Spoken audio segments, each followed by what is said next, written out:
Hello, my name is Julie Schaefer, and I'll be presenting on health behavior change focused on drugs or drug addiction. The first slide is drug health choices. Typically, drug users are unable to hold a job, but if they are, this puts others at risk. Children who abuse drugs are often abused or neglected. Women taking drugs during pregnancy can cause her baby to have withdrawals called neonatal abstinence syndrome, which can lead to health issues for the baby, such as seizures, developmental problems, and more. Misuse of drugs can lead to unsafe driving like altered attention, lane weaving, and a weak reaction time, therefore putting yourself and others at risk. Here's just a visual aid showing how many babies were addicted to drugs in Oklahoma, showing there was 320. This is because of the mother using drugs, therefore the baby was tested and had these drugs. So it just lists some that were found in the babies.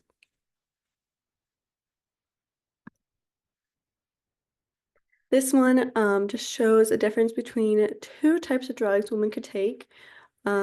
First one is methadone, and the second one is pernorphine. So it just shows the difference in pernorphine and how it can benefit the mother and the baby better if they take that instead. So the hospital stay is decreased, the duration of the withdrawal treatment is decreased, and the dose of morphine is decreased. So impacts of drug use. Drug use can cause or worsen mental health issues, especially in those who are vulnerable. People with addiction often have one or more associated health issues, which could include longer heart disease, stroke, cancer, or mental health conditions. Individuals can face several dental issues from methamphetamine, commonly known as meth mouth. Opioids can lead to death and overdosing.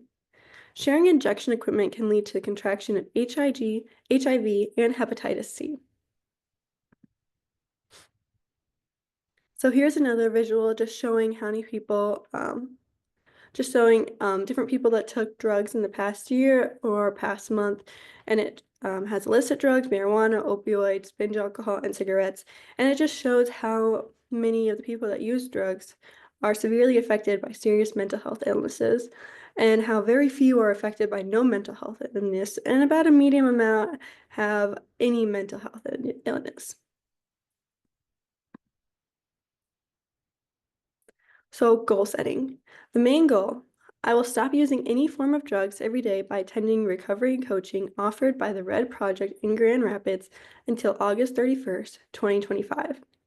And then goals throughout the process.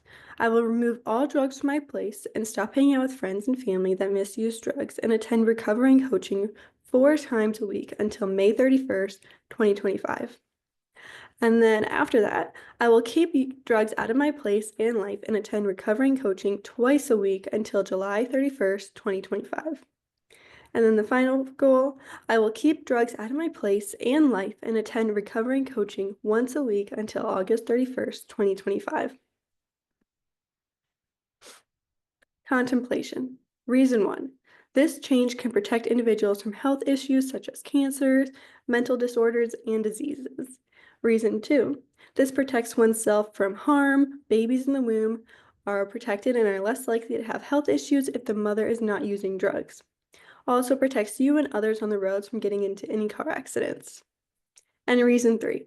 Allows the individual to live a life that is not reliant on drugs for relief from the world and to enjoy their surroundings like the environment, relationships, and their physical health. Action step.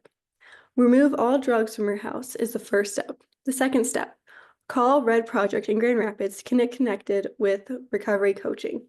The third step, pick up naloxone from RED Project in Grand Rapids to give to a friend or family member in case you relapse or overdose. Step 4, attend recovering coaching 4 times a week for 2 months. Step 5, join a fitness class to regain your strength and go on morning walks for 30 minutes. Step 6, build relationships with people who do not use drugs and meet up with them at least twice a week. Step 7, Attend recovery and coaching 2 times a week for 2 months. And the final step, attend recovery and coaching 1 time a week for 1 month. And then this also just shows a addiction treatment process and an explanation of it. So first, when they're currently under influence and need help getting off, they need to detox.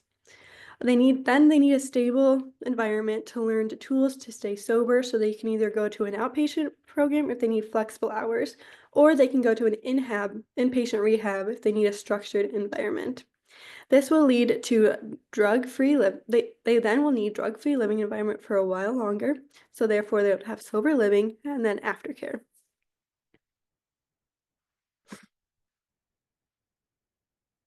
And then here are my references. Thank you.